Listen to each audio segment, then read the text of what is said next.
अस्सलाम नाज़रीन, मैं हूं असद अली तूर अपने प्रोग्राम असद तूर अनसेंसर्ड में।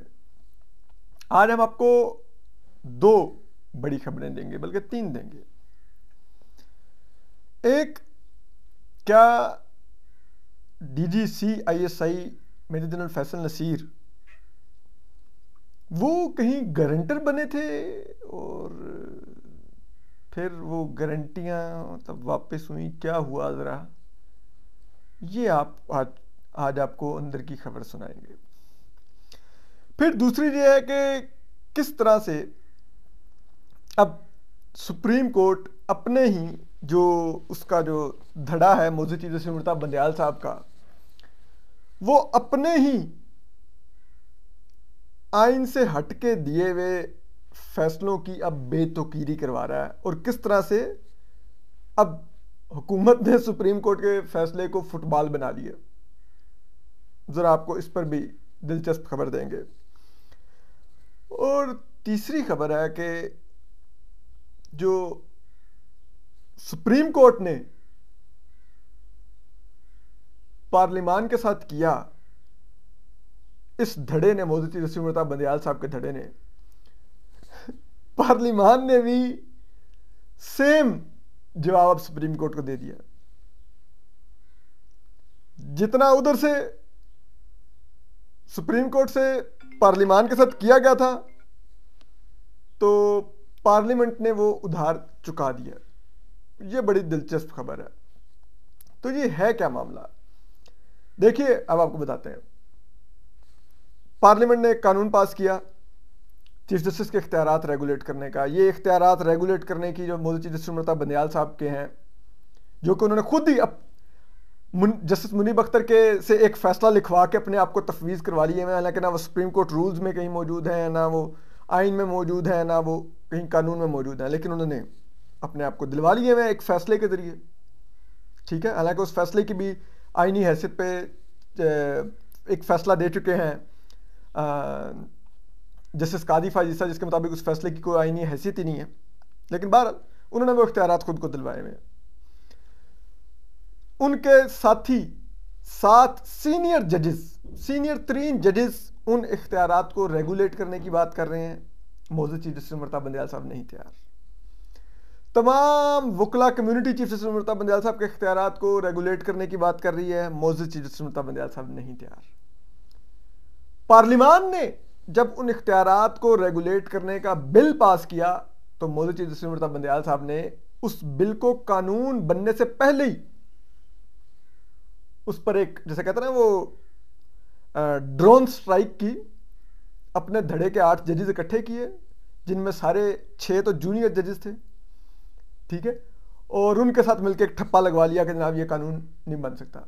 पार्लियामेंट ने कहा अच्छा हमारा बिल आप रोकेंगे, तो चलिए हम आपके फैसले को बुलडोज करके दिखाते हैं आपको। अब मौजूद चीफ जस्टिस सिमरता बंदयाल साहब और इनके धड़े के जो 2 जजेस हैं, जस्टिस इजाजुल हसन और जस्टिस मुनीब अख्तर, इनके साथ उन्होंने एक बेंच बना के पीटीआई की पिटीशन पर, पीटीआई की ख्वाहिश के तहत उन्होंने कहा जी, हालांकि माइनॉरिटी जजमेंट में बैठे हुए, तो उन्होंने कहा जी आप इलेक्शन करवाएं और ये फंड्स आप, मौजूद जस्टिस मुनीब अख्तर साहब ने बड़ा एक, जिनको कहा जा रहा है बड़े को आइनी माहिर हैं, पीटीआई के लोग उनको बड़ा आइनी माहिर मानते हैं, और तो वो जो साकिब निसार साहब की दरियाफ्त हैं, क्योंकि वो उनके ससुर के वो उनके मेंटोर के दामाद थे साकिब निसार साहब के, खालिद अनवर साहब के, तो उन्होंने ना फैसला लिखा कि 10 तारीख तक आप फंड देंगे, 20 तारीख तक सिक्योरिटी फोर्सेस देंगे और 14 मई को इलेक्शन होंगे। और ये जी इलेक्शन का शेड्यूल भी जस्टिस मुनीब अख्तर साहब ने इलेक्शन कमीशन की आइनी हैसियत को रोंद डाला कि वो इलेक्शन शेड्यूल दे। वो जस्टिस मुनीब अख्तर साहब ने दे दिया आइनी शेड्यूल भी। दूसरी तरफ उन्होंने हुकूमत के इख्तियारात को रोंदने की कोशिश की कि जनाब हुकूमत को डिक्टेट किया कि आप 21 अरब देंगे 10 तारीख तक और 20 तारीख तक फौज देंगे। सब ने कहा बड़ा ओहो, अब मुनीब अख्तर साहब ने जो फैसला दिया ना, इससे ज़रा इधर उधर होने की कोशिश की ना, तो हुकूमत तो गई। उन्होंने ऐसा बांध दिया हुकूमत को अपने फैसले में। हुकूमत थी, उन्होंने कहा अच्छा ओहो ठीक है। जब इन्होंने हुकूमत का पार्लियामान का बिल रोका, तो हुकूमत ने जवाब में ये किया, उन्होंने कहा अच्छा जी आप कह रहे हैं फंड्स दें, नहीं है जी फंड्स हमारे पास। तो अब बेंच बैठ गया चैम्बर के अंदर, और फिर मौजूद जस्टिस मुनीब अख्तर साहब ने एक और कदम आगे गए, हुकूमत की मजीद इख्तियारात और पार्लिमान के इख्तियारात को रोंदने के लिए। उन्होंने कहा जी कि वो जो कंसोलिडेटेड फंड में पैसे पड़े हुए हैं ना, स्टेट बैंक को ऑर्डर किया कि आप पूछे ही ना हुकूमत और पार्लिमान को, आप जारी कर दें वो फंड्स डायरेक्ट उसको इलेक्शन कमीशन को 21 अरब के, और हम देखते हैं क्या होता है। आज उसकी आखिरी दिन था। अब आप सुने आइन का आर्टिकल 79, वो क्लियरली कहता है कि ये जो फंड्स हैं ये वफाकी हुकूमत की अमानत है और वही इनको इस्तेमाल कर सकती है। और वफाकी हुकूमत भी जो है वो भी आर्टिकल 84 के तहत सिर्फ और सिर्फ एक्ट ऑफ पार्लियामेंट के जरिए इनको इस्तेमाल कर सकती है। अगर उसने पहले बजट में नहीं पास करवाए हुए तो फिर जो उसका रास्ता है कि वो इन फंड्स को एक एक्ट ऑफ पार्लियामेंट लेके जाएगी नेशनल असेंबली में, जिसमें वो एक सप्लीमेंट्री ग्रांट के तौर पे अप्रूव करवा के इनको इस्तेमाल करेगी। ठीक। अब हुआ क्या कि जब ये बात यहां पर फंस गई तो अब स्टेट बैंक के गवर्नर ने जाके कहा कि जनाब उन्होंने आज लिख के दे दिया कि जी हमने जो सुप्रीम कोर्ट का हुक्म था उस पर अमल दरामद कर दिया, हमने उस कंसोलिडेटेड फंड में से 21 अरब रुपए साइड पे कर दिए, लेकिन वो 21 अरब हम जारी नहीं करेंगे जब तक हमें कौमी असम्बली और वफाकी काबीना मंजूरी नहीं दे देती। ठीक। उन्होंने कहा हमने 21 अरब साइड पे कर दिए लेकिन हम जारी नहीं कर सकते क्योंकि स्टेट बैंक के आइन के तहत वो खुद से वफाकी हुकूमत के फंड्स इधर उधर इस्तेमाल नहीं कर सकता। और स्टेट बैंक को अगर डायरेक्शन देने की कोई आइनी अथॉरिटी है तो वो सिर्फ एक है, वो है मुंतखब पार्लियामेंट। तो आप कौमी असम्बली से हमें मंजूरी ले दें तो हम फंड्स सुबह पकड़ा देंगे।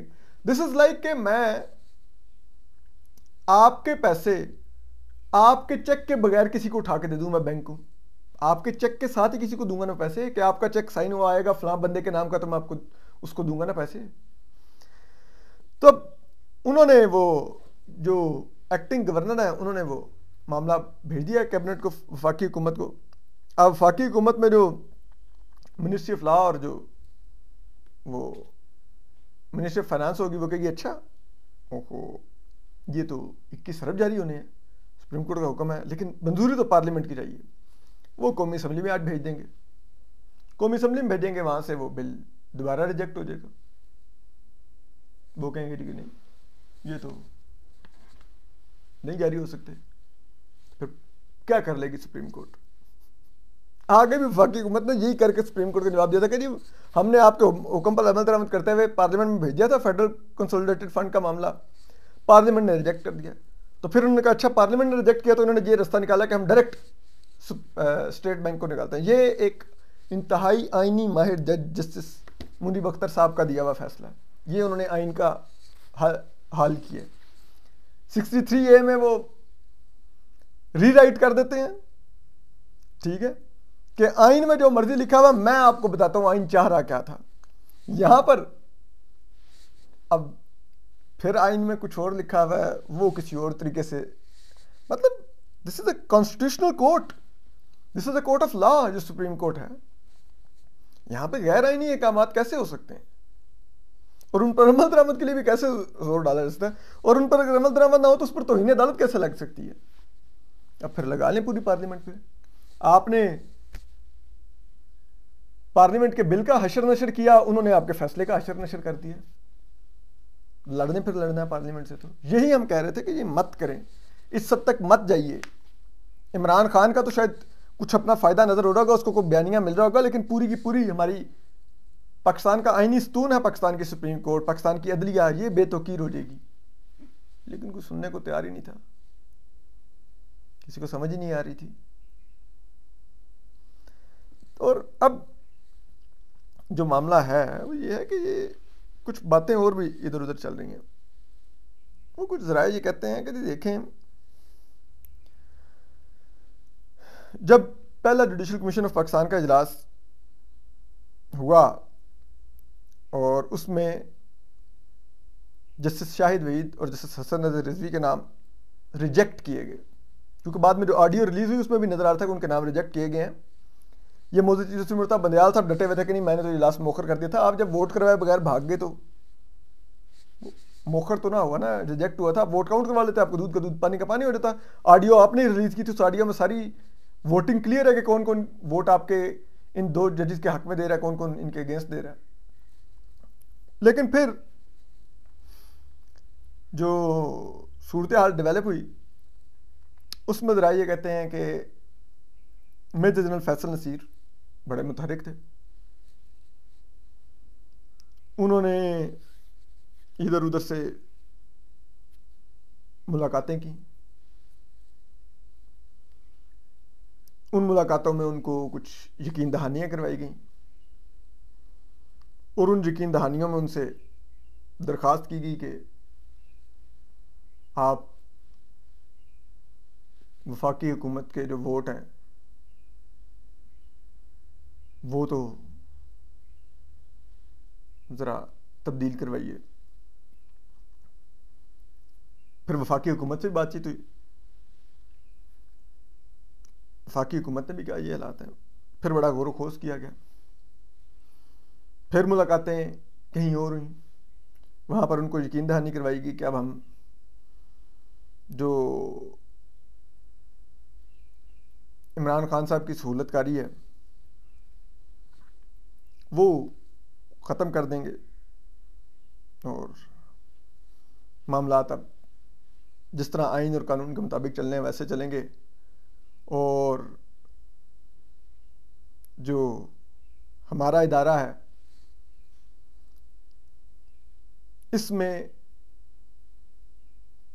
तमाम जमातों और शख्सियात से यकसा सलूक किया जाएगा। आर्टिकल 10A फेयर ट्रायल का जो है उस पर अमल दरामद अब यकीनी बनाया जाएगा और जो भी माजी में जनरल फैज़ हमीद करते रहे अब मजीद उस स्क्रिप्ट पर अमल दरामद नहीं होगा। उसके बदले में उन्होंने फिर मेजर जनरल फैसल नसीर ने हुकूमत से बात की और फिर मियां नवाज शरीफ से लेकर पूरी हुकूमत सेम पेज पर थी कि हमने सीनियरिटी के प्रिंसिपल के पीठ में छुरा घोंपना है, क्योंकि ये तो पुराना इनका वतीरा बन गया ना। जब वोट को इज्जत बेचनी थी तो वो भी बेच दी जनरल बाजवा को वोट करके, तो यहां पर भी बेचना था। जब प्रिंसिपल एक तो बेच दिया, वफाकी हुकूमत ने डील कर ली।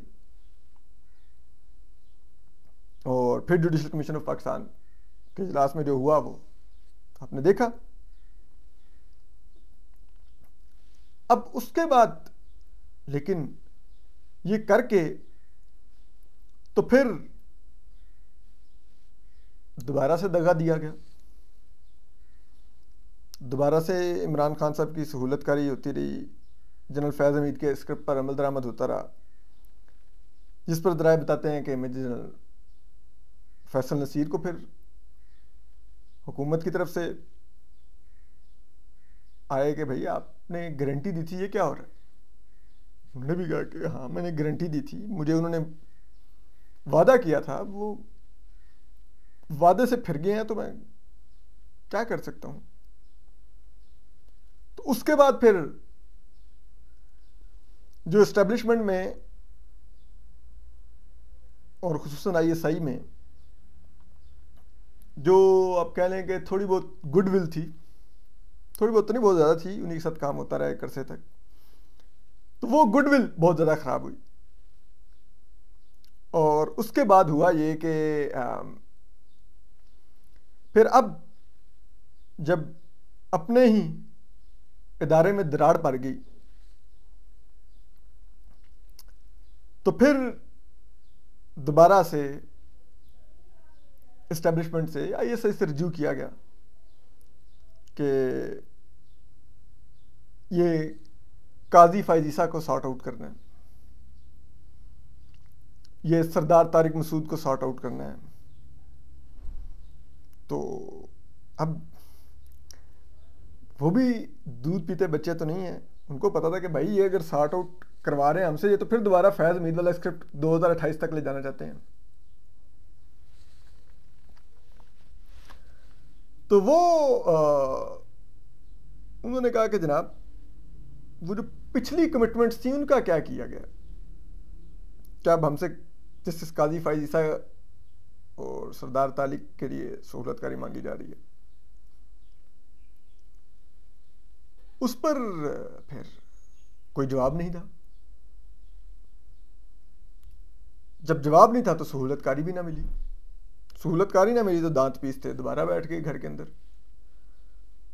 और उसके बाद फिर उन्होंने कहा कि यार अब कोई और चारा नहीं है कि बस फिर उतारो सब कुछ और सीधे होकर खड़े हो जो ये हैं हम। तो फिर वो एक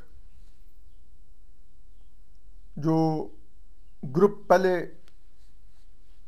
इतना खुलकर सामने नहीं आता था, पूरा का पूरा ग्रुप बना के फिर सामने आके खड़े हो गए कि ये हैं हम। तो अब इतना सा मामला है। फिर बात ये है कि जब जहां से सहूलतकारियां करवाई गई हों, जहां से गारंटियां दी गई हों, फिर गारंटियां फिर या तो गारंटियां दिए बगैर आइन और कानून के मुताबिक चला जाए तो फिर तो कोई और मामला होता है। लेकिन जब गारंटियां देकर चीज़ें की जाएं, डीलें की जाएं, बैकडोर पर मुलाकातें की जाएं जा जाके, तो फिर तो यूं मामला नहीं होता। ख्याल रखिए। अल्लाह हाफिज़।